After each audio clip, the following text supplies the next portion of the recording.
you ever been scolded by your vet when you mentioned you cook for your dog?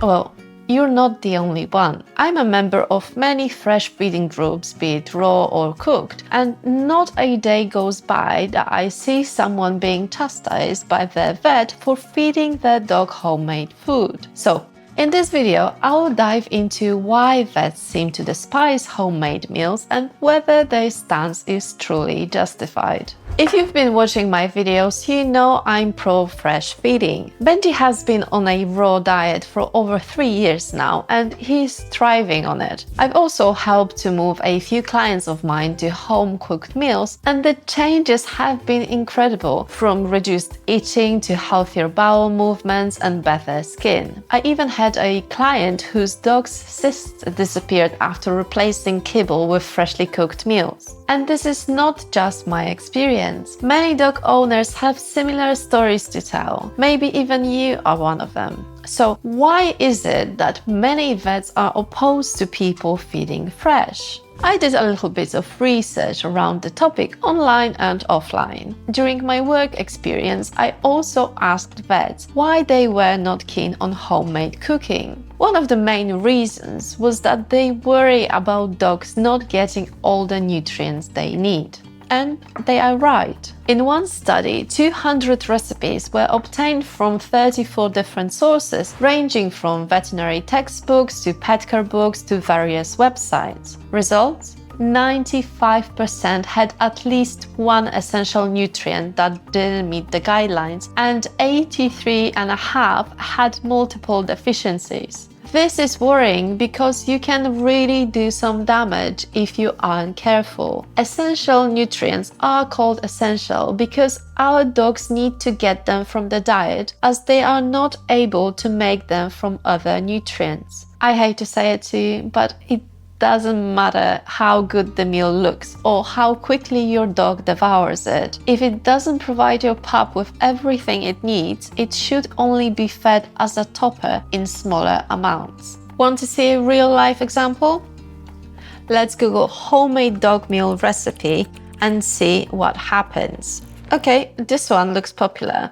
623 people liked it. I can already see some red flags. One being there is no mention of feeding guidelines or how many calories there are in this recipe.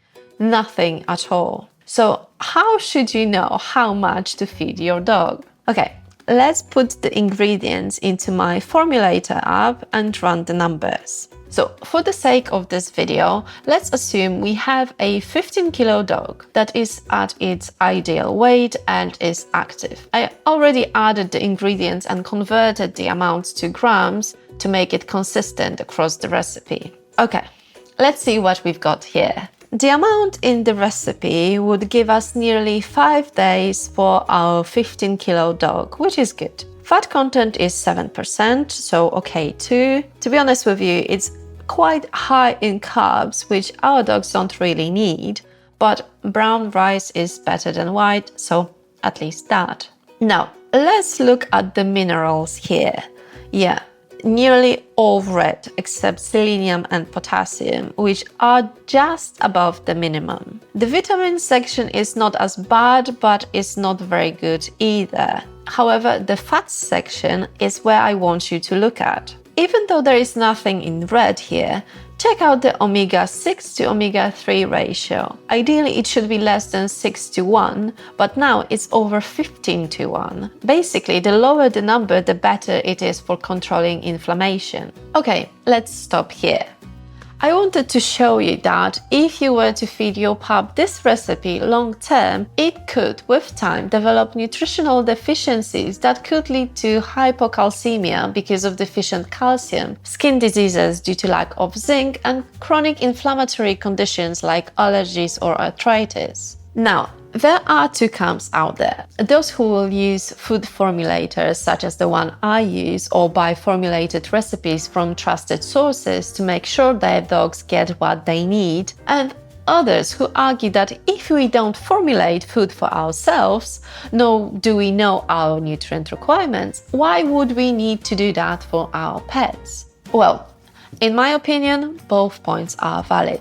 Myself, I formulate Benji's meals. I do this because I need to know what exactly goes to his bowl, and that's not because I'm a paranoid control freak, but because if I don't, he'll start gaining weight quickly due to his extremely slow metabolism. So getting on top of that allows me to make sure he stays at his healthy weight and gets all the nutrients he needs, because, spoiler alert, simply lowering the amount of food won't work in a case like that. Now, it's worth remembering that even the best software won't give you a 100% accurate nutritional breakdown of what's in your dog's bowl, even if you measure everything to a milligram. But food formulators paired with canine feeding guidelines from FEDIAF, AFCO or NRC are our best tools for ensuring our dogs get the nutrition they need to thrive. Are they perfect? Absolutely not. The current feeding guidelines need an update, and the sooner the better. But our dogs can tell us how they feel, and we all know how good they are at coping with pain. So if they are deficient, you won't see the signs immediately. When you start seeing some negative changes, your vet might not even connect the two and two together, as diet is usually the last thing everyone looks at. Also, our pets don't live as long as we do, so any nutritional imbalance will likely have a greater impact on them. In the past, feeding trials were done on dogs to test for minimums and maximums of certain nutrients. Some dogs died during the process, but because of their sacrifice, we now know which nutrients are needed and in what amounts. So if we already know this, there is no need to repeat the experiments on our dogs, is there? Also, if you want to get approval from your vet after you tell them you're feeding a raw or cooked homemade diet, having that nutritional breakdown might just be the thing that will put their mind at ease and accept that you know what you're doing. Okay, that was the main reason behind why vets aren't keen on homemade diets. But are there any others? Another one is that even when dog owners receive balanced recipes from veterinary nutritionists, they make some modifications that alter the nutrient profile of the meals. They substitute or skip ingredients altogether, which impacts the overall nutrient balance, or don't measure portions, leading to overweight dogs. This concern over long-term diet stability is another valid point. So if you decide to cook for your dog, make sure that you stick to the recipe, and if you need to change something, contact the person who formulated your recipe or do a little research to see if that would be okay to do. Another reason is that vets don't get sufficient nutritional training during their studies, with only 16% of surveyed in 2013 British vets saying they received enough training in nutrition. And this seems to be a problem not only in the UK, but worldwide.